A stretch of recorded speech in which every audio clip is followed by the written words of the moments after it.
বিভক্ত বিলাস শ্রীমূর্তি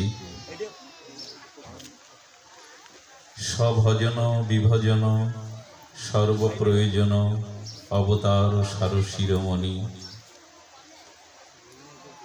শ্রী শ্রী নদিয়ানন্দ আনন্দকন্দ গৌর নিত্যানন্দের পরম অনুকম্পায় শ্রী শ্রী ব্রজ নবযুবদন্দ রাধা মাধবের অহৈতুকী করুণায় বিরামপুরস্থ শ্রী শ্রী রাধা গোবিন্দ মন্দির অঙ্গনে মধ্যাহ্নকালীন গৌর গোবিন্দ বৈষ্ণব আরাধনা পরম সুমঙ্গল মাঙ্গলিক ভাগবতী ও ভক্তিযজ্ঞের সুধা যজ্ঞের যে আয়োজন, সেই পরম আয়োজনে এই মহামাহেন্দ্রক্ষণে শ্রীমন্দির শ্রী নিকেতনে শ্রী অঙ্গনে হরিকথার প্রারম্ভে অস্মাদীয় পরম আরাধ্য স্মরণীয় বন্দনীয় পূজনীয় শ্রীচরণ জীবনধন জীবন সর্বস্ব প্রাতঃস্মরণীয় শ্রীল শ্রী গুরু মহারাজের রাতুল আতুল পাবন পদারবিন্দে পরার্ধ কোটি দণ্ডবৎ প্রণতি। সমাগত ভাগবত আচার্য কুলতিলক পরম অনুরাগী মহাপ্রভুর প্রিয় ভক্তজন, মহন্তজন, সাধুজন, সুধীজন, মান্যজন, শ্রদ্ধাশীলা ধর্মশীলা ধর্মমূর্তি দেবীমূর্তি কল্যাণীয়া মাতৃগণ, সকল ভক্তচরণে দিন অতিদিনে সশ্রদ্ধ দণ্ডবৎ প্রণতি। চৈতন্য চরিতামৃতে শ্রী শ্রীল কবিরাজ কৃষ্ণ গোস্বামী পাদ একটি পয়ারে আমাদের জানাচ্ছেন যে ভক্তির ক্রমবিকাশ বা প্রেম ভক্তির প্রাপ্তি, তার ক্রম হল, তার মুখ্য হেতু হল কোনো ভক্তের কৃপা বা ভক্ত সান্নিধ্য। ধ্যান দিন শব্দের দিকে। ভক্তির ক্রমবিকাশ বা প্রেম ভক্তি সেবা প্রাপ্তি আমাদের উপায় হল কোনো রসিক প্রেমিক শুদ্ধ নির্মল কোনো ভক্তের পিছু পিছু চলা, কোনো ভক্তের সান্নিধ্যে থাকা। কেন রসিকজন মরমীজন ভক্ত কৃপার দ্বারা তিনি আপনার জীবনে ভক্তি সঞ্চার করতে পারেন। রাধা মাধবের মাধুর্যের আবেশ আপনার চিত্তে তার সঙ্গ দ্বারা সংক্রামিত হতে পারে। এই জন্য এই পয়ারে কবিরাজ কৃষ্ণ গোস্বামী অনবদ্য একটি পয়ার দিয়েছেন, সংসার তারিতে কোনো ভাগ্যে কেহ তরে, সবাই তরে না। এই ত্রিগুণময়ী বহিরঙ্গা ভগবানের মায়ার সংসার থেকে আমরা সবাই তরে যাব না, যাওয়া সম্ভবও না। কেহ তরে, কে তরে? কোন ভাগ্যে। আহা, যদি কারো উপর বিশেষ কোনো কৃপা সঞ্চার হয়, তবে সেই বিশেষ করুণা বিশেষ কৃপা সঞ্চারিত হলে তার মধ্যে কেহ তরে। সংসার তারিতে কোনো ভাগ্যে কেহ তরে। ভাগ্য চাই, সুসৌভাগ্য চাই। তো সেই সুসৌভাগ্য প্রাপ্তির পরে কেহ তরে, তার মধ্যে আমি আছি তো। যদি আমাকে থাকতে হয়, তার উপায় নদীর প্রবাহে জৈসে কাষ্ঠ লাগে তীরে। পোড়া কাঠ নদীর প্রবাহমানতায় স্রোতে এসে ভাসছে, জোয়ার ভাটায় ভাসছে। আমরাও জন্ম মৃত্যু চক্রে সংসার সাগরে ভাসছি। এভাবে তো কাঠটার উপায় হতে পারে না। সে জোয়ার ভাটায় একটি পোড়া কাঠ নদীর তরঙ্গে জোয়ার ভাটায় ভাসমান, উপায় হচ্ছে না। তেমনি আমরাও এই সংসারে ক্রম জন্ম জন্মান্তরের এই সংসার সাগরে ভাসমান। তো সাগর বা নদীর তরঙ্গের দ্বারা ওই কাঠটি যখন যদি কূলে এসে আশ্রয় নেয়, তখন কোনো কাঠকুড়ানি কৃপা করে সেই কাঠটাকে তুলে নিয়ে রৌদ্রে শুকিয়ে কাঠের যে সেবা অর্থাৎ সেবা কার্য লাগিয়ে দেয়, তখনই সে তো তরে যায়, এই স্রোত থেকে তখনই তরে যায়।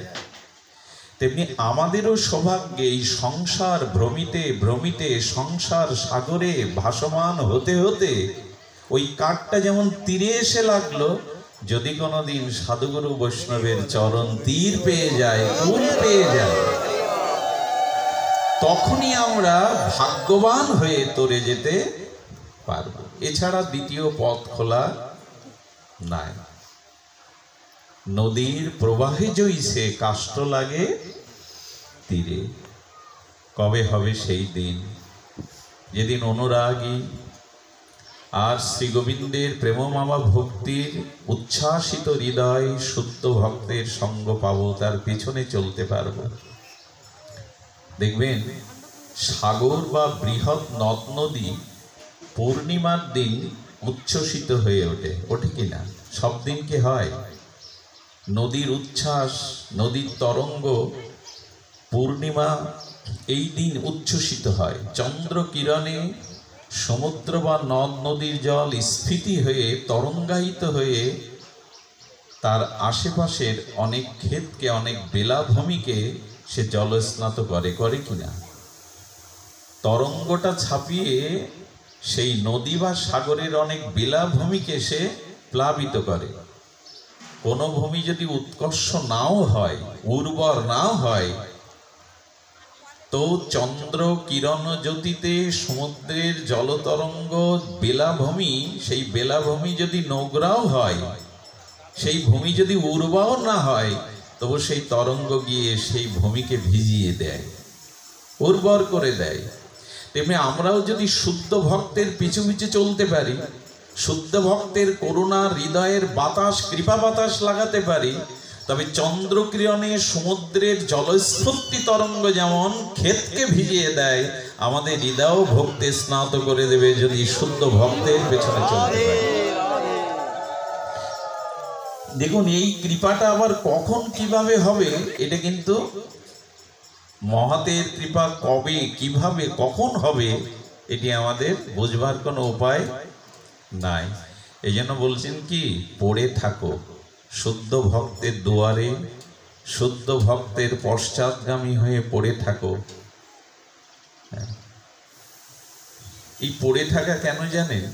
সাধন ভজন দ্বারা, অনার্থ নিবৃত্তির দ্বারা, নিষ্ঠা রুচির দ্বারা প্রেম পাবো এ সম্ভাবনা আমার নাই। ওই ক্রম দ্বারা আমি পাবো না, কারণ ওই ত্যাগ তিতিক্ষা সংযম আমার নাই। দেখবেন, খেয়াল করে দেখবেন, মহতের পেছনে চলতে চলতে, মহতের ছত্র কৃপাছায়াতে থাকতে থাকতে অযোগ্য অসাধন ব্যক্তিও মাঝে মাঝে কৃপা পেয়ে যায়। ওই যে সমুদ্রের তরঙ্গ যে ভূমিটা উর্বর না তাকেও ভিজিয়ে দেয়, উর্বর না। তেমনি আমার হৃদয়ে ভজন সাধন পূর্ব জন্মের স্বীকৃতি নাই, কিন্তু সাধু যদি কৃপা করে, কখন তার কৃপা হবে? ওই কৃপাতে ভজন নয়, সাথে সাথে আপনি প্রেম ধনে ধনী হয়ে যেতে পারবেন। ভরসা তো ওইটুকুই, ভরসা ওইটুকুই, মহতের কৃপা। তো তেমনি আমাদের জীবনে এমন মহৎ করুণা বা কৃপাকে অবলম্বন করতে হবে। খুব মন দিয়ে শুনতে হবে। মহৎকে আমরা জীবনে বরণ করেছি, এই প্রশ্ন, এই জিজ্ঞাসা এখন আপনাদের হৃদয়ের কাছে দিচ্ছি। কোন মহৎকে, শ্রীগুরু বৈষ্ণবকে আমরা বরণ করেছি কিনা? যদি প্রশ্ন আসে তবে উত্তর একটাই আসবে, হ্যাঁ আমরা তো গুরু বরণ করেছি। গুরু বরণ করি বলে না, গুরু বরণ করেছি। আচ্ছা, বরণ কাকে বলে? যাকে আপনি বরণ করলেন তার জন্য আপনার স্বকীয়তা, নিজস্বতা, ব্যক্তিকেন্দ্রিকতা ত্যাগ যদি না করেন তবে আপনি বরণ করেননি, বরণ হয়নি। কাউকে বরণ করতে গেলে ত্যাগ থাকতে হবে, নিজত্ব, নিজ অভিমান, নিজ ভোগ বাসনা, এগুলি ত্যাগ ব্যতীত কাউকে বরণ করা যায় না। যদি বলে বরণ করেছি ত্যাগ নেই, জানতে হবে নিজেকে ফাঁকি দিচ্ছেন। বরণ আপনি যথাযথ রূপে করেন। একটা দৃষ্টান্ত দেই। 10 মাস গর্ভে ধারণ পালন পোষণ করলো মা, বুকে রক্ত জল করা পরিশ্রম দিয়ে পিতা একটি কন্যাকে পালন করলো 20টা বছর লেখাপড়া শিখিয়ে আদর যত্নে। যখন পাত্রস্থ ঠিক হলো বিবাহে, সেই কন্যা বা পাত্রী যখন পাত্রকে বরণ করলো, বরণ করে না বিবাহেতে, মেয়েটি যখন পাত্রকে বরণ করলো, কন্যাটি বিদায় বেলা এই 20 বছরের লালন পালন স্নেহ মমতা সবকিছু বাদন ছেড়ে তাকে ওর জন্য সব ত্যাগ করতে হয় কিনা? আমি কি বোঝাতে পারছি? একটি কন্যা মায়ের গর্ভে গর্ভধারণ পালন পোষণ বুকের দুগ্ধ দিয়ে পিতার স্নেহ মমতা দিয়ে 20-18 বছর প্রতিপালন করলো। যখনই সে পাত্রীরূপে বরকে বরণ করলো, তখনই তার এই পরিবারের সকল কিছু ত্যাগ করে তার কাছে তার সুখের জন্য যেতে হয় কিনা? একে বলে বরণ। মজার ঘটনা কি জানেন?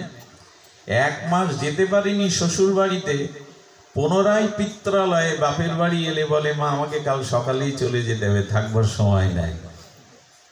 এতটা ত্যাগ যে 20 বছরের স্নেহ মমতার বাঁধন সে থাকতে চাচ্ছে না। আমি বলি কি, ভগবানকে, শ্রী গুরুদেবকে, মহৎকে কি বরণ করেছি?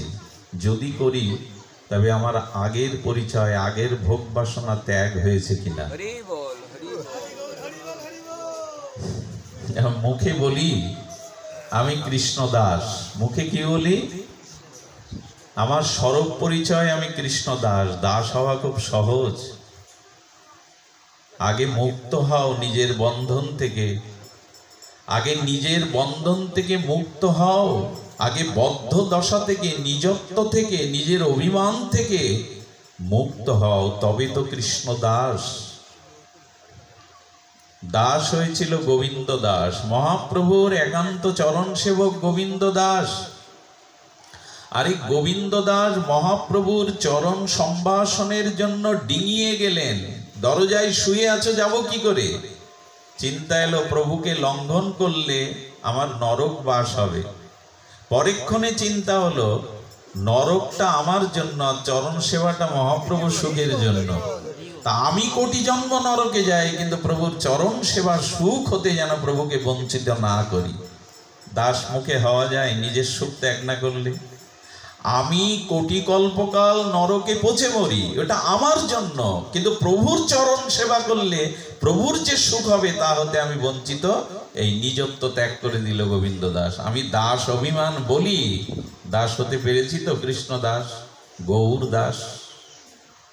মুখে বলি কৃষ্ণ দাস, ভেতরে আমি মায়ার দাস, অভিমানের দাস, দেহ ভোগের দাস। এই জন্য সতর্ক হতে হবে। আচ্ছা, আজকে হরিকথাকে আপনারা বরণ করতে এসছেন কিনা? এখানে কি করতে এসছেন? হরিকথাকে বরণ করতে, গ্রহণ করতে। বরণ করা মানে গ্রহণ করা। এই হরিকথা গ্রহণের জন্য আপনাদের ব্যক্তিগত পারিবারিক কাজ ত্যাগ করতে হয়নি, সময় ত্যাগ করতে হয়নি। ত্যাগ ছাড়া কিছু বরণ করা যায় গো? যায় কি? ত্যাগ ছাড়া কোনো কিছু বরণ হয়? ত্যাগ না হলে জানবেন আপনার জীবনে কোনো বস্তুই বরণ হয়নি। একটা বীজ থেকে একটা বৃক্ষ বা ফল ফুল যদি তাকে প্রস্ফুটিত করতে চান, তাকে যদি সাকার করতে চান, কম ত্যাগ স্বীকার করতে হয়?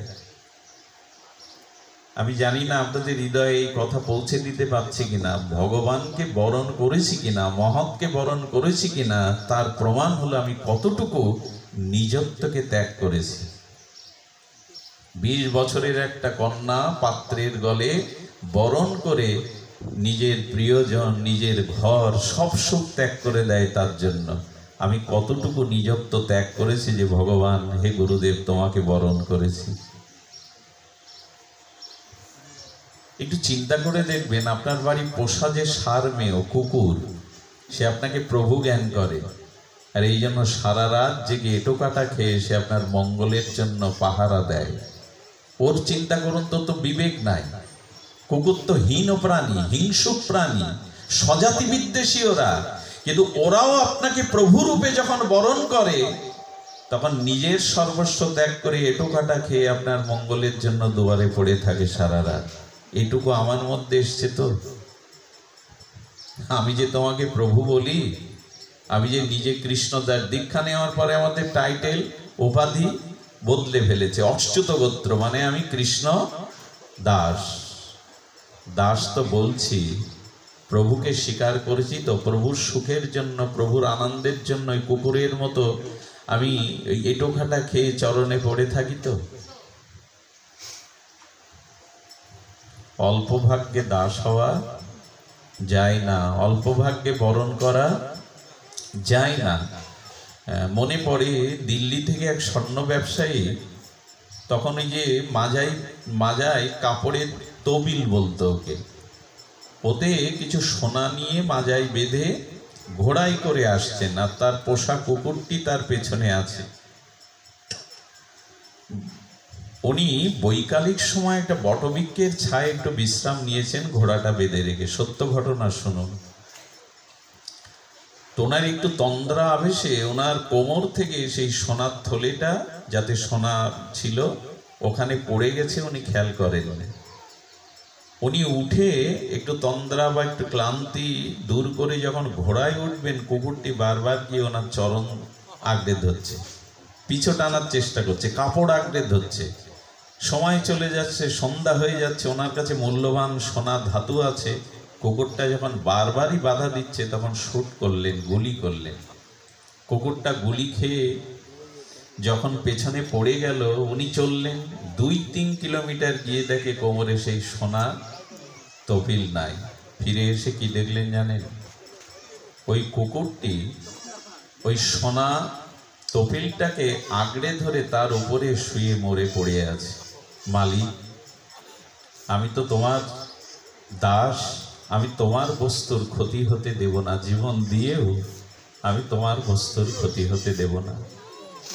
আমি অমুক গুরুদেবের শিষ্য, আমি বৃন্দাবনে মহারাজের আশ্রিত, আমি কতটুকু ত্যাগ করেছি তার জন্য, কতটুকু গুরুদেবের জন্য, মহতের জন্য আমি আমার জীবনে ত্যাগ করেছি যে আমি দাস বলে অভিমান করব।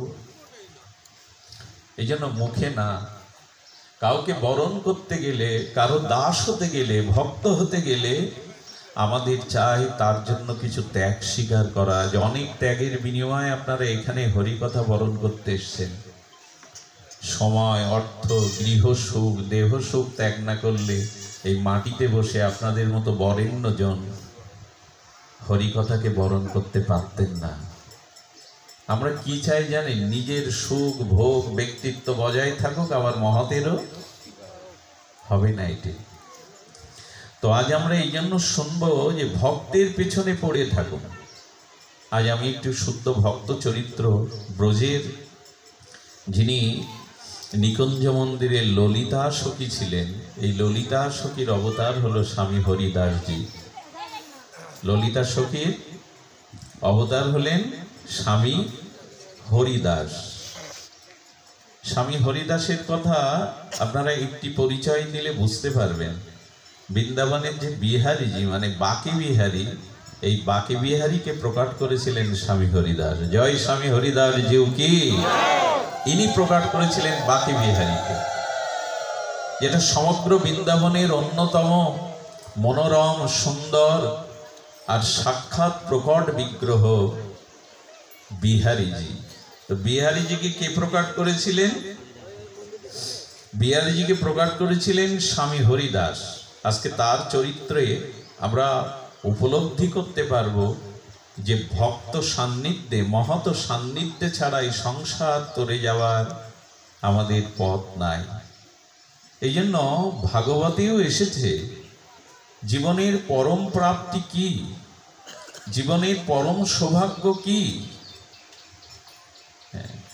রাধারানীর কাছে 4 জন সখী এসেছিলেন, রাধারানীর অন্তরঙ্গা সখী। তো প্রভাতকালে রাধারানী তার অন্তরঙ্গা সখীকে দেখে রাধারানী আনন্দে উচ্ছ্বসিত হয়ে বলে এসেছেন, তোদের মতো গোবিন্দ প্রাণা ভক্তের মুখ দেখলে আজ আমার দিন ভালো যাবে। রাধারানীও বলছেন, তোদের মুখ দর্শন করলে আমার দিন। রাধারানীও স্বীকার করছেন, আমার প্রাণনাথকে, আমার প্রাণ মনোহরকে যারা ভালোবাসে তাদের মুখ দেখলে দিন ভালো যায়। রাধারানী স্বীকার করছেন।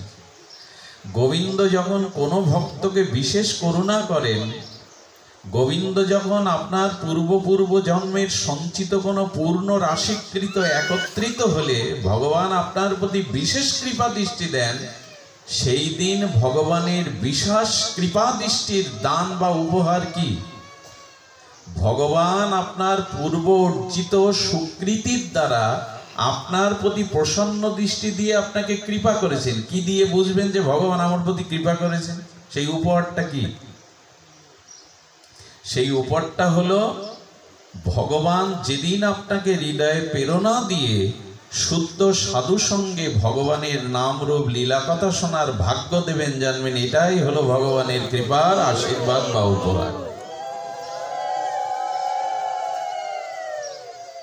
সেটাই হলো উপহার, যেদিন গোবিন্দ আপনার হৃদয়ে প্রেরণা দিয়ে শুদ্ধ সাধু সঙ্গে মহৎ সঙ্গে হরিকথা প্রসঙ্গ শ্রবণের সুযোগ দিবেন, জানবেন গোবিন্দ আপনার প্রতি আজ বিশেষ কৃপা দৃষ্টি দিয়েছে। এটা আমি মনোকল্পিত কথা বলছি না, ভাগবতেরই সিদ্ধান্ত। তুলায়াং লবিনা পিনা সর্গাং না পুনর্ভবম ভগবত সঙ্গী সংঘর্ষ মর্ত নাম কিমতা আশিস। স্বর্গপ্রাপ্তি মোক্ষ প্রাপ্তিরও থেকে পরম প্রাপ্তি যদি ক্ষণকাল লব মাত্র জীব সাধু সঙ্গ পায়, সাধু কৃপা পায়। আজ পর্যন্ত যে যেটুকু পেয়েছে সেটুকুর পিছনে জানবেন এই কৃপা, এই করুণার পিছনে কোনো মহতের কৃপা, সে ধনী হয়ে যায়। লটারি যেমন কাউকে একেবারে নির্ধনী থেকে, কাঙাল থেকে ধনী বানিয়ে দেয়, সাধুগণের পিছনে থাকতে থাকতে মহতের কৃপা হলে মালামাল হয়ে যেতে পারবেন, লটারির মতো কোনোদিন ভক্তি পেয়ে যেতে পারবেন। তারই একটি দৃষ্টান্ত স্বামী হরিদাসজি। ইনার বাস ছিল নিধুবনে। নিধুবনের কথা বললেই তো আমাদের হৃদয়ে প্রেম সঞ্চার হয়, নিকুঞ্জের স্মৃতি জেগে ওঠে। আজ ওই কাল কোলাহলের দিনে, বৃন্দাবনের নাগরিক সভ্যতারও দিনে নিধুবনে গেলে দেখবেন আপনি শহরে নেই, কোলাহলের মধ্যে এক নিভৃত নিকুঞ্জ আপনাকে টানবে। নিধুবন এখনো এই কাল কোলাহলের দিনে এমন একটি স্থান শ্রীধাম বৃন্দাবনে যে ওখানে গেলে আপনার মনের আবেশ আসবে। নিধুবন এখান থেকে 500-550 বছর আগে কেমন ছিল একবার কল্পনা করুন তো। সেই নিধুবনেই স্বামী হরিদাসজি এই বঙ্ক বিহারীর, বাকে বিহারীর বাকা ঠাকুর, যাকে হিন্দিতে বলে বাকে বিহারী, তো সেই বঙ্ক বিহারীর চরণ আশ্রয় করে প্রকট করে নিধুবনেই বাস ছিল স্বামী হরিদাসজি। এনার পূর্ব পরিচয় কি দিলাম আমরা? ইনি ললিতা সখীর আবেশ অবতার স্বামী হরিদাস। নামটা বারবার বলছি কেন জানেন? এই নামের মধ্যে কিছু মেশানো আছে। এই নামটা বারবার স্মরণ করলে, উচ্চারণ করলে বাকি বিহারীর দৃষ্টি আপনার দিকে পড়বে। তো বাকি বিহারী প্রতিদিন নিধুবনে একটি কুঞ্জের সামনে গিয়ে সাষ্টাঙ্গে দণ্ডবত করে।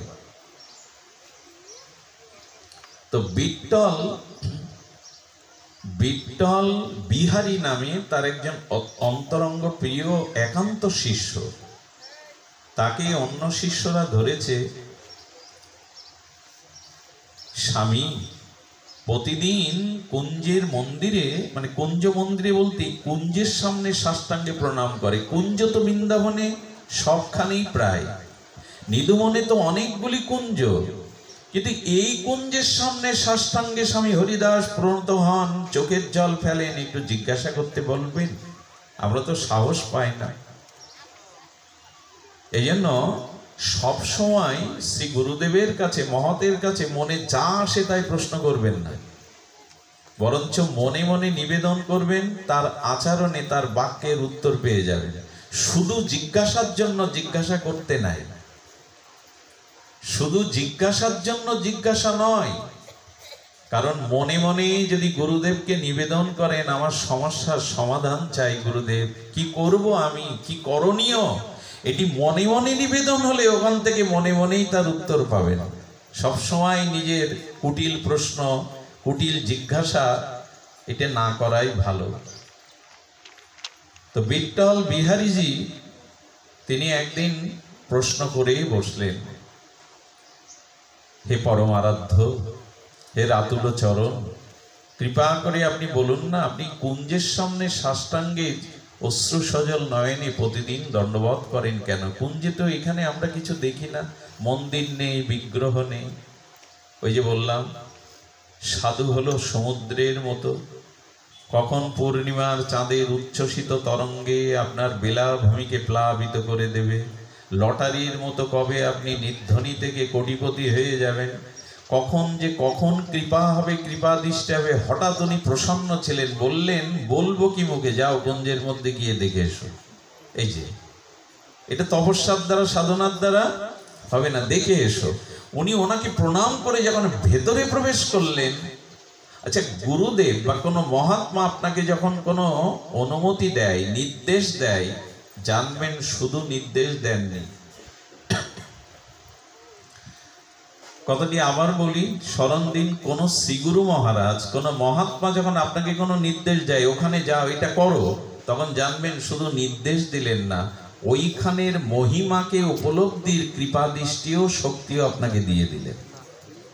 যেখানে পাঠাচ্ছেন ওইখানের প্রাপ্তির যে কৃপাটা, ওখানে প্রাপ্তির যে সামর্থ্যটা, এটা দিয়ে দিলেন। অর্জুন, তুমি তোমার ওই চর্মচোখে আমাকে দেখতে, আমি তোমাকে কৃপা করে দিব্য দৃষ্টি দিচ্ছি। তো বিট্টল বিহারীজি কুঞ্জে প্রবেশ করলেন, কি বলবো, আদেশ দেওয়ার সাথে সাথে তার মধ্যে কৃপা দৃষ্টি সঞ্চারিত করলেন, কৃপা শক্তি। কুঞ্জের মধ্যে গিয়েই দেখে অপ্রাকৃত মধুময় বৃন্দাবন প্রকাশ হয়ে গেছে, প্রিয়া প্রীতম বসে আছে কুঞ্জের বিমল শোভায়, পুষ্প ফুল্ল দলে, আর পাখির কলকুঞ্জনে ময়ূরের নৃত্যে নিত্য বিহারীজি বিহারিণী, নিত্য প্রিয়া এবং প্রীতম যুগল মাধুর্যে অষ্টসখী পরিবেষ্টিত হয়ে, পাখির কলকাকলি কুঞ্জনে কুসুম সুগন্ধে মলয় পবনে অষ্টসখী পরিবেষ্টিত প্রিয়াজি সামনে প্রকট হয়ে গেছে। ওই দেখেই তো উনি মূর্ছিত হয়ে পড়ে গেলেন। এই দর্শন কি সম্ভব মহতের কৃপা ছাড়া? যাও ভেতরে দেখে এসো। উনি নিত্য ললিতা সখী স্বরূপে আর নিত্য নিকুঞ্জ প্রেম মন্দিরে যুগলের প্রিয়া প্রীতমের সেবা করছেন। আর ললিতা সখী আমাদের বিট্টল বিহারীজির দিকে তাকিয়ে একটু হাসলেন, ইঙ্গিত করে দিলেন, এইটি দেখাবার জন্য তোমাকে কুঞ্জের মধ্যে পাঠানো।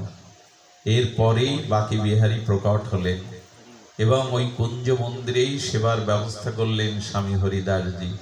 যখন ফিরে এলেন, চরণে লুটিয়ে পড়ে বললেন, গুরুদেব, এটি কোটি কল্পকাল তপস্যা সাধনা সুকৃতে যে যা পাওয়া যায় না, আপনার করুণার দৃষ্টিতে পেলাম। তবে মাঝে মাঝে দেখবেন ভক্তদের কিছু কিছু অনুভূতি আসে, আর অনুভূতি যখন আসে তখন মনে হয় এটা স্বপ্ন না তো, এটা আচমকা কিছু না তো, সত্যই তো। দেখবেন আপনাদেরও মাঝে মাঝে যারা ভজন করেন, যারা নাম করেন, মাঝে মাঝে কিছু অনুভূতি আসে হৃদয়, তখন মানে এটা স্বপ্ন না তো, দুর্বলতা না তো। এটাকে বোঝানোর জন্য হরিদাসজি বলছেন, ভেতরেতে গেলে প্রসাদ তো নিয়ে এলে না। ললিতা সখীর হাতের রাধা মাধবের পুষ্পিত চর্চিত সুগন্ধমণ্ডিত কুসুমের প্রসাদ নিয়ে বাইরে এলেন, যাতে বুঝতে পারে এটা স্বপ্ন না, এটা আবেগ না, এটা সত্য। কে পাইয়ে দেবে? মহতের কৃপা, মহতের করুণা। সেই থেকে বাকি বিহারী প্রকট হলো। স্বামী হরিদাসজি যেদিন থেকে প্রকট হলেন, স্বয়ং বিহারীজি, এগুলো শুনতে বিস্ময়কর লাগে। বিহারীজি বললেন, হরিদাস, আমার চরণে 8টা করে স্বর্ণ মুদ্রা প্রতিদিন প্রকাশ হবে। তুমি 8টা স্বর্ণ মুদ্রা দিয়ে ভক্ত ভগবানের সেবা দিও। প্রতিদিন বিহারীজির চরণে 8টা স্বর্ণ মুদ্রা প্রকট হতো। প্রথমে 12টা বা 8টা, তাই দিয়ে উনি আগ্রা বা মথুরার বাজারে 56 ব্যঞ্জন ভোগ লাগাতেন। এই 56 ব্যঞ্জন ভোগ প্রতিদিন বিহারীর জন্য লাগাতেন। চিন্তা করতে পারেন, প্রতিদিন। ওই যে 8টা 12টা করে স্বর্ণ মুদ্রা চরণ থেকে পেতেন, এই 56 ব্যঞ্জন ভোগ রাগ প্রতিদিন রাজকীয়ভাবে বিহারীজির সেবা করতেন। কিন্তু হরিদাসজি কি পেতেন জানেন? হরিদাসজি সেই 56 ব্যঞ্জনের কিছুই পেতেন না। বৃন্দাবনের শুকনো মাধুকরী একটি রুটি, মাঝে মাঝে একটু জল, একটা তুলসী পাতা, এই তার সেবা ছিল। একদিন হরিদাসজিকে বলছেন, হরিদাস, আমাকে প্রতিদিন 56 ব্যঞ্জন পাওয়াও, আমাকে এই রাজভোগ পাওয়াও, তুমি শুকনো রুটি চিবাও, এটা তো আমার ভালো লাগে না। তবে আমিও বলছি, তুমি যদি এই প্রসাদ না পাও, আমিও তোমার হাত থেকে কাল থেকে আর পাবো না। ভগবানকে সেবা করতে করতে ভগবানেরও স্বাদ হয় ভক্তের সেবা করানোর জন্য। বললেন, প্রীতম, তুমি যদি এই বলো তো ঠিক আছে, আমি তোমার কথা রাখবো। কথা রাখতে কি করতেন জানেন? সামান্য একটু পরমান্ন ছোট্ট একটা বাটিতে, আর বিহারীজির কথা রাখার জন্য স্বামী হরিদাস ওটুকুই পেতেন। একটা অনুরোধ করি, যারা ভোগের কাজ করেন, যারা আচার্যর কাজ করেন, আমাদের উচিত কি জানেন? ভগবানকে পরম উত্তম আস্বাদ্য বস্তু দেওয়া। আর দেওয়া মানেই যে সব আমার পাওয়া, এমন নয়। সবকিছু ভগবানকে দেওয়া মানে যে আমার পাওয়া। আমি দেখেছি অনেক মহাত্মাদের, দেখেছি প্রাতঃস্মরণীয় মুরারি মোহন দাস বাবাজির সাথে আমার ভাগ্য হয়েছিল, উনি একবার আমাকে নিয়ে প্রসাদ পেতে বসেছিলেন। আমি অবাক দৃশ্যয় তাকিয়ে দেখছি, আর এই ভাগ্য আমার ভয় করছে, অন্যই মুখে উঠছে না। বলে, বিল্ল, তুমি আমার পাশে বসে আজ প্রসাদ পাবে। তো ওনার থালাতে যা কিছু দেয়া হচ্ছে, উনি কি করছেন জানেন? সামনে একটা অঙ্গুলিকে ছুঁয়ে জিভে দিচ্ছেন। সেদিন বুঝলাম এরা কেন কৃপা পায় ভগবানের। হাজার হাজার ভক্তকে 56 ব্যঞ্জন পাওয়ালেন, 64 মন্ত্রের ভোগ, নিজে আস্বাদ্য বস্তুতে একটু অঙ্গুলি চুবিয়ে জিহ্বায় দিচ্ছেন।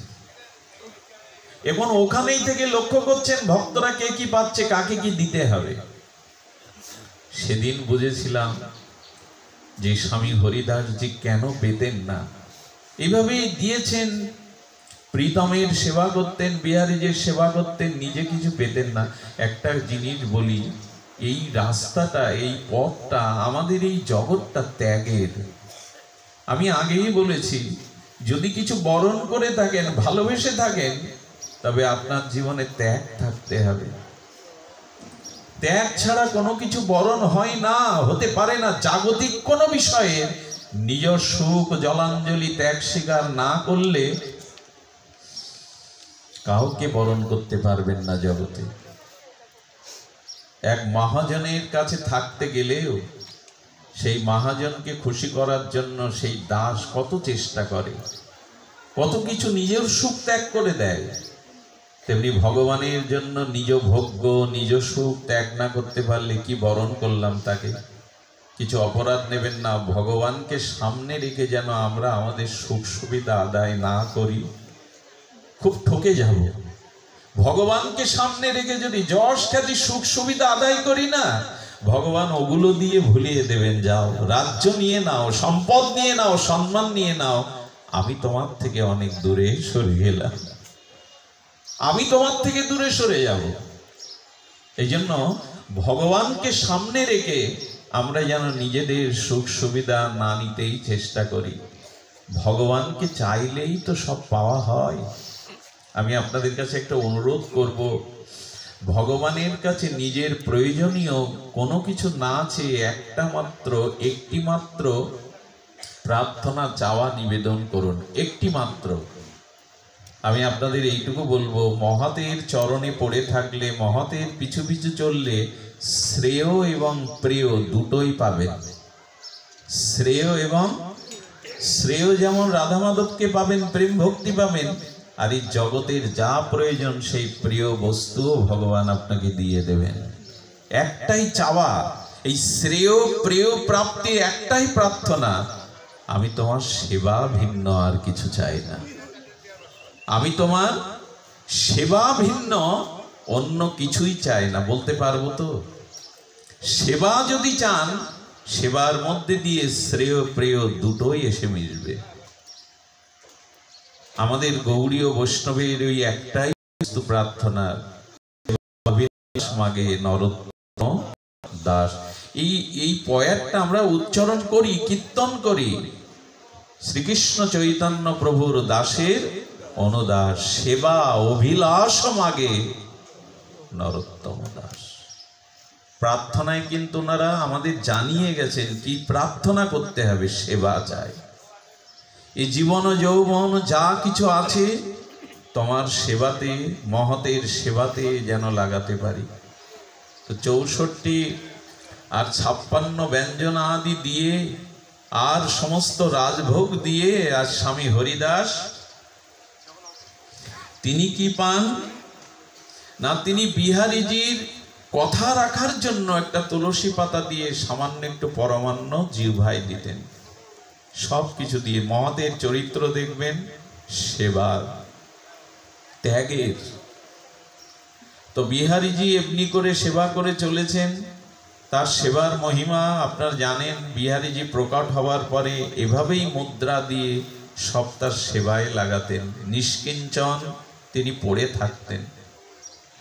একটি ঘটনা মনে পড়ে, ঘটনাটা বড় মার্মিক ঘটনা। বিহারীজির এক ভক্ত, তখন অখণ্ড ভারত, পূর্ব পাকিস্তান পশ্চিম পাকিস্তান ভাগ হয়নি। তো বিহারীজির এক ভক্ত লাহোরে গেছেন। লাহোরে গিয়ে তিনি বাকি বিহারীর কথা কীর্তন করছেন, প্রচার করছেন। সেখানে স্বভাবত স্বামী হরিদাসের কথাও উঠে এসেছে। লাহোরের এক মধ্যবিত্ত ঘরের এক ভক্তের বিহারীজির কথা শুনে, বাকি বিহারীর মহিমা শুনে তার চিত্ত বড় বিমল হয়ে গেছে। চরণে পড়ে বললেন, আচ্ছা স্বামী হরিদাস বাকি বিহারীর সেবার জন্য কি নিয়ে গেলে গ্রহণ করবেন? উনি বললেন, 3টি জিনিস নিয়ে যেতে হবে। আপনাদের অনুরোধ করি, যখন কোনো মন্দিরে যাবেন, ভক্ত দর্শনে যাবেন, খালি হাতে যাবেন না। উনি বলছেন 3টি জিনিস নিয়ে গেলে স্বামী হরিদাস গ্রহণ করবেন। এটা বিহারীজির সেবায় লাগবে। প্রথমে হলো রাগ রাগিনী। যদি সঙ্গীত সুধার আসে আপনি সেবা করতে পারেন, ওটা প্রথম গ্রহণীয়। আমাদের এই জগৎটা, ভগবানের উপাসনা জগৎটা সঙ্গীত এক অনবদ্য দান। সঙ্গীতের দ্বারা, আচ্ছা কে পায়নি? বৃন্দাবনে একটা প্রবাদ আছে, যে তাকে পায় সেই গায়। মীরা যেমন গেল, হ্যাঁ, যে তাকে পায় সেই তার গুণগান গায়। মীরা তো রাজরানী, কিন্তু নগরে নগরে বৃন্দাবনের পথে প্রান্তরে নাচতে লাগলেন, গাইতে লাগলেন। যে তাকে পায় সেই তো তার গুণমহিমা গায়। তো বললেন, প্রথম রাগ রাগিনী যদি আপনি শোনাতে পারেন, বললেন ওটা আমার ভাগ্যে নাই, সঙ্গীত আমি জানি না। বললেন দ্বিতীয় হলো, বিহারীজি সুগন্ধি বড় ভালোবাসে। পবিত্র প্রাকৃত সহজাত সুগন্ধময় সুগন্ধি, বাজারের কেনা না, তৈরি করতে হবে। যেটা দিব্য সুগন্ধি, এটা বাকি বিহারীর গায়ে, বিহারীজির অঙ্গে পোশাকে মাখানো হয়। দ্বিতীয় হলো, পারলে ভালো একটা মালা নিয়ে যাবেন। আমাদেরও যেতে হয় বিগ্রহ দর্শন, মন্দির দর্শন, সাধু দর্শনে। হ্যাঁ, আমি বলি কি, মানুষ যখন হলাম, ভগবানের কাছে যেতে গেলে একটা ফুল নিয়ে যান না, একটা তুলসী নিয়ে যান না, কিছু তো নিয়ে যান। কিছু তো নিয়ে যান তার জন্য। তো উনি শুনলেন, বললেন রাগ রাগিনী জানি না, আর ফুলের মালা লাহোর থেকে খালি পায়ে হেঁটে যেতে গিয়ে ফুলও আর থাকবে না। উনি চিন্তা করলেন সুগন্ধিটাই নিয়ে যেতে হবে।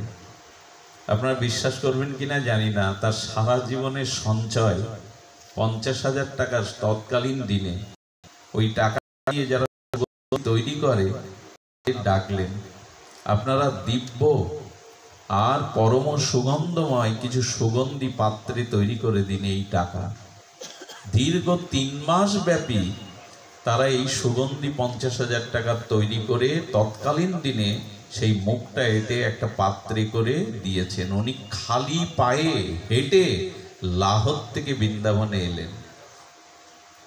লাহোর থেকে বৃন্দাবনে এসে নিধুবনে গিয়ে শুনছেন স্বামী হরিদাসজি যমুনার তীরে বসে উনি 1 ঘন্টা করে ধ্যান করেন বিকালবেলা। তিনি মন্দিরে না পেয়ে সোজাসুরি চলে গেলেন যমুনা পলিনে। কি জানেন, স্বামী হরিদাসজি বসে বসে 1 ঘন্টা লীলা স্মরণ করেন। আমি আপনাদের একটু অনুরোধ করেছি বহুবার, আবার করব, হরিনাম করাকালীন যখন একান্ত বসে হরিনাম করবেন, শুধু হরিনাম করবেন না। এই হরিনামে অনেক বিলম্ব হবে প্রেম পেতে।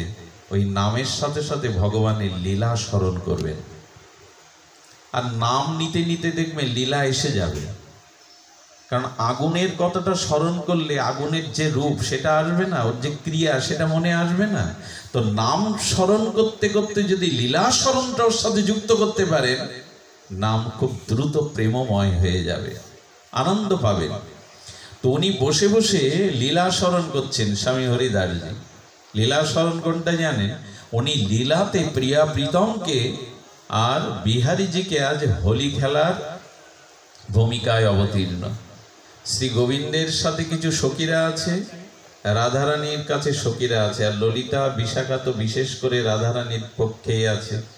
হোলি খেলছেন, এই হোলি খেলাতে পিস্কারা দিয়ে আর রঙে রঞ্জিত করছেন শ্যাম শ্যামাকে। খেলায় যিনি জিতবে, সেই খেলায় কে হারবে না, পিস্কারির রং দিতে দিতে দিতে দিতে আমার পিস্কারিতে রং নাই, শ্যামের পিস্কারিতে রং আছে, ওই রং দিয়ে যদি রাধারানীকে ভিজাতে পারে, আর রাধারানী যদি বিপরীত রং লাগাতে না পারে শ্যাম সুন্দরের রঙে, তখন রাধারানী হেরে যাবে।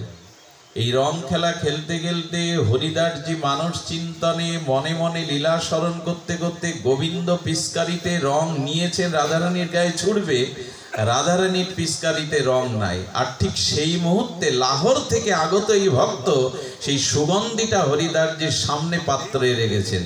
যেই ললিতা সখীকে রাধারানী বলছে রং দাও রং দাও, আর ওই ভাণ্ডটা তুলে উনি দিয়ে দিয়েছেন, লীলা স্মরণের মধ্যে দিয়ে দিয়েছেন। আচ্ছা, লীলা স্মরণের সুগন্ধি রাধারানীর পিস্কারিতে দিলেন, এদিকে পড়লো তো বালিতে যমুনার কূলে। আচ্ছা বলুন তো, 50,000 টাকা সর্বস্ব সম্বল দিয়ে লাহোর থেকে পায়ে হেঁটে বিহারীর জন্য যিনি সুগন্ধ এনেছিলেন, সেই সুগন্ধি যদি বালির উপরে ফেলে দেয় কেউ, মনে কতটা ব্যথা লাগে। উনি চোখের জলে মাটিতে পড়ে কাঁদতে লাগলেন, আমার ভাগ্য ভালো না, আমার জিনিস কেন গ্রহণ করবে বিহারী? ওটা বালুরি পাওয়ার যোগ্য, বিহারীজির অঙ্গে কেন যাবে? অনুশোচনায় চোখের জলে যখন কাঁদতে লাগলেন, লীলা স্মরণ করে রাধারানী জিতে গেলেন, সখীগণ আনন্দিত হলেন, যুগল মিলন করানোর সাথে সাথে চোখ খুলে দেখে মাটিতে বসে বসে সেই লাহোরের আগত ভক্তটা কাঁদছে, আমার কাজে লাগলো, আমি সেবার অযোগ্য, আমার বস্তু কেন বিহারীজি গ্রহণ করবে? আমার যোগ্যতা নাই তো, আমার অনুরাগ নেই। হরিদাসজি ওর দিকে তাকিয়ে বলছেন, বাকি বিহারীকে দেখে এসেছো? বললো না। বলে এবার যাও যাও দেখে এসো, বাকি বিহারী তোমার জন্য অপেক্ষা করছে, যাও। ওই যে বললাম মহাদেব কৃপা, মহাদেব করুণা, এতটা পথ মাথায় করে সর্বস্ব খুইয়ে সুগন্ধ এনেছে, এতে মহাদেব কৃপা হয়েছে এবং ওটা লেগে গেল, রাধারানীর সেবায় লাগলো। বলে চলে যাও। উনি আগে আগে গিয়ে কি দেখলেন জানেন? নিধুবনে নিকুঞ্জ মন্দিরে গিয়ে দেখছেন বাকে বিহারী এবং রাধারানীর অঙ্গে আর সমস্ত মন্দির কেন, সমস্ত নিধুবন সেই সুগন্ধের আনন্দে পল্লবিত হয়ে গেছে। সুগন্ধের পরমানন্দে সুবাসিত গন্ধ বাতাসে বইছে, এবং রাধারানীর বিহারীজির অঙ্গ থেকে বিন্দু বিন্দু সেই পোশাকটা ছাপিয়ে, অঙ্গ ছাপিয়ে বিন্দু বিন্দু সুগন্ধি চরণে পড়ছে। ফেললো বালিতে, গেল কোথায়? এই জন্য মহতের চরিত্র বড় বিচিত্র। ওখানে যমুনায় বসে বসে লীলা স্মরণ করছেন, আর ওটা রাধারানীর অঙ্গে চলে গেছে পিস্কারিতে। এটা অবাস্তব নয়, এটা কল্পনাপ্রসূত নয়। এই জন্য আমাদের এই লীলা স্মরণ বিশেষভাবে ব্রজ ভজন যারা পেয়েছেন, রাগ ভজন যারা পেয়েছেন, রাগানুগা পথের যারা যাত্রী, তাদের এই লীলা স্মরণ গৃহে বসে বসে, অবরুদ্ধ ঘরে বসে বসে ব্রজের চিন্তা করুন, নিকুঞ্জ মন্দিরে রাধা কুণ্ডের নিকুঞ্জমনের চিন্তা করুন। ঠাকুর মশাই সেই ইঙ্গিত প্রেম ভক্তি চন্দ্রিকায় দিয়ে গেছে, আমরা হয়তো লক্ষ্য করেও করিনি। আমরা বারবার পড়েছি, শুনেছি, কিন্তু হৃদয়ে গ্রহণ করিনি। রাধা কৃষ্ণ প্রাণমোর যুগল কিশোর, জীবনে মরণে গতি আর নাই মর। ওই দেখেন, এখানে বসেই উনি বলছেন কালিন্দির কুলে কেলি কদম্বের বন, ওখানে চলে যান, ঘরে বসেই ওখানে চলে যান। সেই যমুনা পুলিনে কদম্ব মূলে আর বৃন্দাবনের বনলক্ষ্মী সবার মধ্যে চলে যান। প্রিয়া প্রীতমকে স্বর্ণবেদিতে বসান, অভিষেক করুন তাদের সুগন্ধি জলে। এগুলো মনে মনেই করতে হবে, ঘরে বসেই ব্রজবাস করতে হবে। আর আমাদের ব্রজবাস হয়েছে ফেললো বালিতে, আর প্রিয়া প্রীতমের অঙ্গে সেই সুগন্ধ বইছে। উনি প্রিয়া প্রীতমকে, বাকি বিহারীকে কি প্রণাম করবেন? হরিদাসজির চরণে পড়ে গেছেন। বাবা, আপনি বালিতে ফেললেন, অথচ প্রিয়া প্রীতমের অঙ্গে সবাই লেগে গেল। বলো, শোন রে, তুই বড় ধন্য, তোর এই যে পায়ে হেঁটে আসা, এত হৃদয়ের অনুরাগ, রাধারানী আর দেরি করেননি। তোর যে এত অনুরাগ, সর্বস্ব খুইয়ে তুই সুগন্ধি এনেছিস, রাধারানী আর বিলম্ব করেননি। রাধারানী তোর মনের বাসনার সাথে সাথে পুরিয়ে দিয়েছে। নালে রাধারানীর পিস্কারিতে গোবিন্দের অঙ্গে তোর সুগন্ধি যায়। একটু মন প্রাণ দিয়ে সেবা ভাবনা জাগান, রাধারানী দেরি করবেন, আপনার সেবা নিয়ে নেবে। কিন্তু প্রাণ চায়, অনুরাগ চায়। আমাদের ওটাই নেই। আমাদের উপাচার আছে, আমাদের প্রসাধনী আছে, কিন্তু অনুরাগ নাই। এই পথটা বড় অনুরাগের, বড় প্রীতির। ভাবা যায়, লাহোর থেকে পায়ে হেঁটে সর্বস্ব খুইয়ে এনেছে রাধারানী, আর এক মুহূর্ত বিলম্ব ওটাই সেবায় দিয়ে দিয়েছে। যেটুকু ভজন যেন আমরা করি, যেন অনুরাগে করি, ফাঁকিতে না পড়ি, চালাকি না করি, লোক দেখানো ভাব যেন এখানে মোটেও না থাকে। লোক দেখানো কপটতা থাকলে না, পিছিয়ে পড়তে হবে, গ্রহণ করবে না। ওইখানে কোনো কপটতা খাটে না, ওইখানে কোনো কপটতাই খাটে না। অনুরাগ চায়, সরলতা চায়। কত কষ্ট করে সর্বস্ব ধন খুইয়ে পায়ে হেঁটে এনেছেন।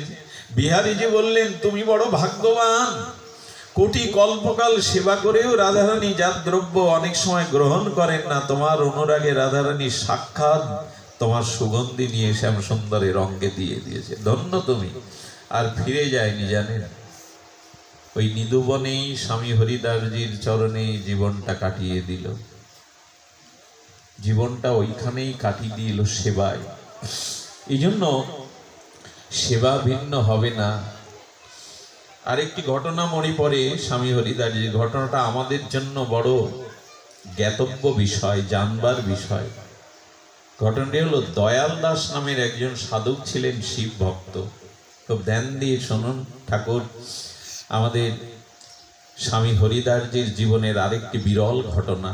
ভক্ত চরিত্র শুনতে হয়, ভক্ত চরিত্র শ্রবণের মাধ্যমেই আমাদের জীবনের প্রগতি, ভক্তি আসে। আমরা অনুভব করতে পারি এটা আমাদের পক্ষেও সম্ভব। আমি আগেই বারবার বলেছি, শুরু করেছিলাম, সংসার তারিতে কোনো ভাগ্য কেহ তরে, নদীর প্রবাহে জৈসে কাষ্ট লাগে তীরে। মহতের কৃপা বিনা কোনো কার্যে ভক্তি নয়, কৃষ্ণ ভক্তি রহুক দূরে, সংসার নাহে ক্ষয়। সংসারের দেহের আসক্তি, ভোগের আসক্তি, সংসারের আসক্তি যাবে না কোনো মহতের দৃষ্টি না পড়লে, মহতের কৃপা না পড়লে। দেখুন, গুরু কৃপা মহৎ কৃপা চাই। দয়াল দাসের কথা আমরা পরে বলবো। আপনাদের মনে আছে, সাক্ষাৎ শঙ্কর যিনি অবতরণ করেছিলেন আমাদের এই ভূখণ্ডে, ইনি নির্বিশেষ আচার্য শঙ্করাচার্য, জগৎগুরু জগতাচার্য শঙ্করাচার্য 1100 বছরের বৌদ্ধবাদের হাত থেকে বেদকে রক্ষা করে সনাতনকে পুনঃপ্রতিষ্ঠা করেছিলেন। 4 ধামে 4 মঠ প্রতিষ্ঠা করে বেদকে রক্ষা করেছিলেন জগৎগুরু জগতাচার্য স্বামী শঙ্করাচার্য। এই স্বামী শঙ্করাচার্য সাক্ষাৎ শঙ্কর, ভগবান শঙ্কর গোবিন্দের আজ্ঞায় এই শঙ্করাচার্য রূপে এসে তিনি বেদকে পুনঃপ্রতিষ্ঠা করেছিলেন 1100 বছরের বৌদ্ধবাদের হাত থেকে। এই শঙ্করাচার্যের তখন পরমায়ু 8 বছর। কয় বছর? মাত্র 8 বছর পরমায়ু নিয়ে এসেছিলেন। মহতের কৃপা কেন বলছি, ওনার যখন 5-7 বছর বয়স, তখন মনে হলো গুরুকরণের জন্য আমাকে বেরোতে হবে, মহতের কৃপা চাই। সাক্ষাৎ শঙ্কর রূপী, সাক্ষাৎ শঙ্কর রূপী তিনি এসে চাইছেন, 8 বছর পরমায়ু নিয়ে এসেছি, আমাকে মহতের কৃপা পেতে হবে। গোবিন্দপাদ ছিলেন সেই সময় জগতের অন্যতম আচার্যপাদ। উনি পাহাড়ের গুহার মধ্যে, গুহার প্রবেশদ্বারটা পাথর দিয়ে ঢেকে ওর মধ্যে গিয়েই তপস্যা করেন। শত শত শিষ্য তার চরণাশ্রয় পাওয়ার জন্য বছরের পর বছর ওই গুহার পাশে কাঁদছেন, নিবেদন করছেন, অনুরোধ করছেন, চোখের জল ফেলছেন।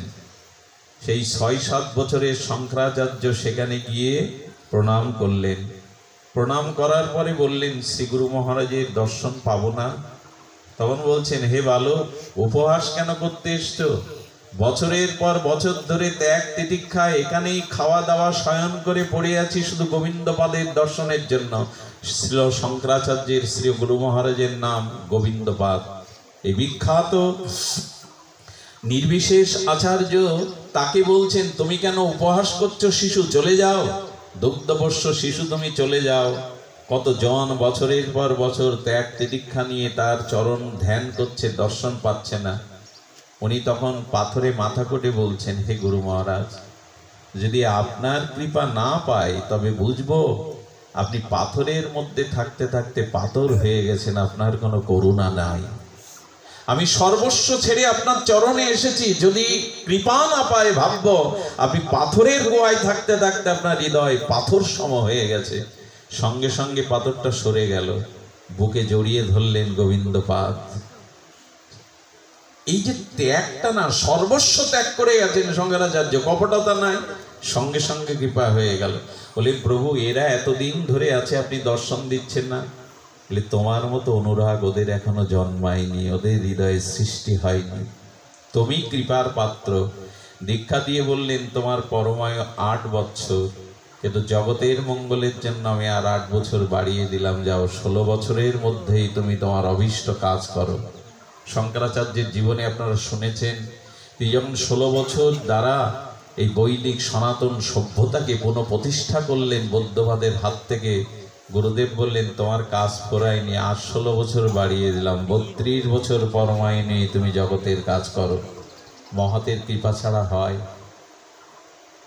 মহতের কৃপা না হলে আচ্ছা দেখুন, হনুমান যখন লঙ্কা পুড়িয়ে এলেন, তখন রামচন্দ্র হনুমানকে বলছে, বাহ, ধন্য তুমি, ধন্য, জগৎ ধন্য হনুমন্তে, তুমি লঙ্কা পুড়িয়ে এলে, তুমি রাবণের সমস্ত লঙ্কাকে জানিয়ে এলে তোমার মহিমা। যেমন বারবার হনুমানের কীর্তন করছেন, বলে, প্রভু এইবার থামো। আচ্ছা প্রভু, আপনি আমার একটা প্রশ্নের উত্তর দিন তো, হনুমান তো জ্ঞান বরিষ্ঠ, জ্ঞান শ্রেষ্ঠ, এতগুলো বানর, জাম্ববান, সুগ্রীব, অঙ্গদ, এতগুলো বানর, কিন্তু রাম নাম অঙ্কিত অঙ্গুরি মানে আংটিটি আপনি আমার হাতে দিলেন কেন, অন্যর হাতে দিলেন না কেন?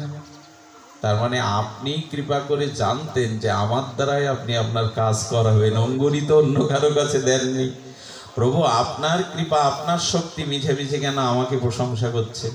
এই না হলে হনুমান, আপনি আংটিটা তো অন্যের কাছে দিতে পারতেন, দেননি মানে এই অধমের দ্বারাই আপনি আপনার কাজ সম্পন্ন করেছেন।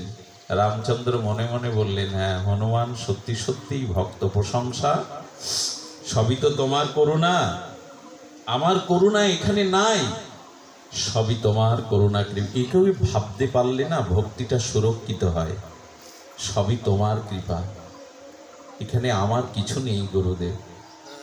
এইটুকু ভাবতে পারলেই কিন্তু জীবনে আমরা কৃপা পাওয়ার অধিকারী হব। ভক্তজন শুনুন, যেটি বলছিলাম, আমাদের কার কথা বলছিলাম? দয়াল দাস। এই তো দয়াল দাস ভগবান শিবের উপাসনা করতে করতে তার অভাব আছে, কিন্তু তিনি চেয়েছিলেন ধনী হতে। ধনী না হলে সেবা করা যাবে না, মঠ মন্দির করা যাবে না। ভগবান শঙ্কর তপস্যায় সন্তুষ্ট হয়ে তাকে পরশ পাথর দিয়ে বললেন, এটা 12 বছর তোমার কাছে থাকবে। কয় বছর? 12 বছর। এই 12 বছরে তুমি যা পারো করে নাও, 12 বছর পর এটা তোমার হাতে থাকবে না। কিন্তু উনি তো ভজনশীল, 12টা বছর ধরে উনি কাশীতে গয়াতে মন্দির, রাস্তা, গঙ্গার ঘাট নির্মাণ করে দান ধ্যান করেছেন, অর্থটা ভোগের কাজে লাগায়নি। কিন্তু করলে কি হবে? 12 বছর পূর্তে যখন আজ 6 মাস বাকি, তিনি দেখলেন এত কিছু করলাম, পরশ পাথর পেলাম, কিন্তু হৃদয়ে তো শান্তি পেলাম না, পরমানন্দ পেলাম না। একটা জিনিস বলি, ভেতরে যদি ভজন না থাকে, মহাতের কৃপা না থাকে, ভগবত সেবা না থাকে, তবে পরশ পাথর একটা কেন 100টা পেয়েও আপনি ধন্য হতে পারবেন না। এই কথাটু আজকে সিদ্ধান্ত রূপে অন্তরে নিয়ে যান। জগতের কোনো সম্পদ আপনার আত্মিক আনন্দের কারণ হতে পারে না। যদি তাই হতো না, ধন ঐশ্বর্য বাড়ি গাড়ি থাকলেই যদি আত্মিক শান্তি পেতেন, তো যাদের আছে তাদের অপূর্ণতা থাকতো না, তাদের হৃদয়ের কোনো অসন্তোষ থাকতো না। আসলে মহতের সঙ্গ, ভগবত ভক্তি, ভগবত সেবা ছাড়া আত্মিক শান্তি, আন্তরিক শ্রেয় শান্তি কোনোদিনই হতে পারে না। তো দয়াল দাস তখন চিন্তা করছেন, হে প্রভু, মন্দির মঠ রচনা করলাম, দান ধ্যান করলাম, পরশ পাথর দিয়ে ঘাট বাঁধিয়ে দিলাম, কিন্তু মনের যে অপ্রাকৃত শান্তি, দিব্য শান্তি পাইনি। কি বলছেন দেখুন ভগবান শঙ্কর, দয়াল, শ্রীগুরু মহতের দীক্ষার ভগবত ভজন ছাড়া মনে কোনোদিন শান্তি আসতে পারেই না। আমি রাজাধিরাজ শিব, আমিও চিতাভস্মকে ভগবানের ধ্যান করছি ওই শান্তিকে জগতে জানাবো বলে। আচ্ছা, এইসব প্রমাণ থাকতেও ছুটবো সারা জীবন? নিজের শান্তির সন্ধান করব না, এই সংসার আপনাকে ওই শান্তি দেবে না। বিত্ত, বৈভব, সুন্দরী রমণী, জগতে যশ খ্যাতি আত্মিক শান্তির কারণ হতে পারে না, হলে যাদের আছে তারা পেত। এই শান্তি পাওয়ার একমাত্র উপায়, ভগবান শঙ্কর বললেন, দয়াল, সদ্গুরুদেবের কৃপা, মহতের সঙ্গ, ভগবত সেবা ছাড়া তুমি এই আনন্দ পেতে, মা সরে দাঁড়াও তাড়াতাড়ি, রেখে দাও, পরে নিও, আনন্দ পেতে পারো না, চলে যাও। চলে যাও বলে কোথায় যাব? বলে এই পরশ পাথর যাকে দিতে যাবে, যেই পরশ পাথর অস্বীকার করবে, নিতে চাইবে না, তার চরণ আশ্রয় নেবে। বুঝতে পারছেন বিষয়টা? সমাজ পরে তো থাকবে না তোমার কাছে। পরশ পাথর যাকে দিতে যাবে, যে অস্বীকার করবে, নেবে না, তাকেই গুরু করবে। 6 মাস পূর্তে 1 মাস বাকি, 5 মাস ধরে গয়া কাশী কত স্থানে গেছেন, কিন্তু সবাই গেলে বলে, হ্যাঁ ঠিক আছে, পরশ পাথর দাও, দীক্ষা নাও। ভগবান শঙ্করের কথা মনে পড়ে, সবাই তো পরশ পাথরই চায়। ফিরে এলেন বৃন্দাবনে, স্বামী হরিদাসজির কাছে গেলেন নিধুবনে। নিধুবনে যাওয়ার সাথে সাথে যখন প্রণাম করেছেন, আমাকে করুণা করুন, কৃপা করুন, চরণে স্থান দিন, স্বামী হরিদাস চোখ বন্ধ করে বললেন, তোমার বাধা একটাই, ওটা ফেলে দিয়ে এসো যমুনায়, না হলে কৃপা পাবে না। বুঝতে পারছেন? বলে তোমার বাধা একটা, এই রাজ্যটা কি রাজ্য চিন্তা করুন তো, বলছেন ওই বাধাটা ফেলে দিয়ে এসো। পরশ পাথরটা বলা লাগেনি, উনি আনন্দে হরিধ্বনি দিয়ে উঠলেন। ভগবান শঙ্করের কথা মিলে গেছে। যে পরশ পাথর চাইবে না, তার চরণেই তো সমর্পণ হতে হবে। সুধীজন, নামাজ হয়ে গেলে, আজান হয়ে গেলে একটু শব্দ বাড়িয়ে দিও। কি হয়েছে? সঙ্গে সঙ্গে পরশ পাথর, আচ্ছা 12 বছরের পরশ পাথর আপনি ফেলতে পারবেন সহজে? ওর প্রতি যে মমতাটা, ওর যে মহামূল্যটা, এর অনুরাগটা চিন্তা করতে করতে বললেন কৃপা তো পাবো না এটা ফেলে না দিলে। পরশ পাথর ফেলে দিয়ে এসে স্বামী হরিদাসজির কাছে দীক্ষা নিলেন। ভগবত ভজনে রত থাকলেন, মাসাধিক ভজন করেও পাচ্ছেন না হৃদয়ের সেই শান্তি। আহা, ঘটনা বড় হৃদয় স্পর্শী, খুব মার্মিক। একদিন স্বামী হরিদাস এসে বললেন, কি গো দয়াল দাস, শান্তি পেয়েছো? যুগলের চিত্তে অনুরাগ এসেছে? বললেন, গুরুদেব কোথায় যেন বাধা, সেই যুগলকে হৃদয়ে আমি আস্বাদন করতে পারছি না। বললেন, পাচ্ছ না ওই কারণে পাথরটা এখনো ফেলোনি, পাথরটা এখনো যমুনায় জলাঞ্জলি দাওনি। বলে, প্রভু সেই দিনই দিয়ে এসছে। বলে, বাইরের পাথর দিয়ে এসছো, মন থেকে পাথর এখনো জলাঞ্জলি দাওনি তুমি। বাইরের ত্যাগ ত্যাগ নয়, ভেতরের ত্যাগই ত্যাগ। আচ্ছা, ওনাকে কৃপা করবার জন্য বললো, আমার এক মুঠো যমুনার বালি লাগবে, নিয়ে এসো তো যমুনায় ডুব দিয়ে। খুব ধ্যান দিয়ে শুনুন। সেই যমুনার বালি যখন আনলেন, বলেন, আমার সামনে বালুগুলো এখানে ঝরঝর করে ফেলে দাও। কি বলবো আপনাদের, এই তো সাক্ষাৎ ললিতা সখী। সেই বালিগুলো যখন ওনার সামনে ফেলছে, দেখছে প্রতিটা বালুর কণা থেকে এক একটা করে দামি পরশ পাথর ঝরে ঝরে পড়ছে। এই জন্য বলি, বৃন্দাবনের ধুলি ধুলি নয়, ব্রজের ধুলি এক একটা পরশ পাথর শুধু নয়। পরশ পাথর তো ধন তৈরি করে, সম্পদ অর্থ তৈরি করে দেয়, কিন্তু ওই বৃন্দাবনের এক একটি রেণুর মধ্যে যে পরশ পাথর আছে, সেটা রাধা মাধব চিন্তামণিকে দিয়ে দেয়। সঙ্গে সঙ্গে সেই পরশ পাথর দেখে হরিদাসজির চরণে লুটিয়ে পড়লেন, গুরুদেব ক্ষমা করুন, আমার জানা ছিল না ব্রজের এক একটি ধুলির মধ্যে এক একটি চিন্ময় পরশ পাথর লুকিয়ে আছে। আচ্ছা, আমরা ব্রজে গিয়ে ধুলিকে এই মূল্যায়ন করি তো, এটা ধুলি নয়। ঠিক যেদিন কোন শুদ্ধ সাধুর চরণ ধুলিতেও আপনার ওইরকম বিশ্বাস আসবে যে সাধুর চরণ ধুলি রাস্তার ধুলি নয়, এর মধ্যে অনুরাগ প্রেম ভক্তি মিশানো আছে, সেই দিনই ওই ধুলি কাজ করবে। সেই দিন ওই ধুলি আপনার পরশ পাথরের কাজ করবে।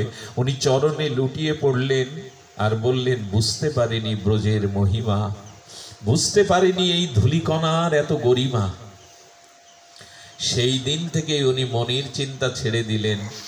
স্বামী হরিদাস বললেন, ওরে, বাইরের পরশ পাথর দিয়ে ধন বাড়ি গাড়ি ঐশ্বর্য রাজ সম্পত্তি করা যায়, যুগল চরণে প্রেম ভক্তি পেতে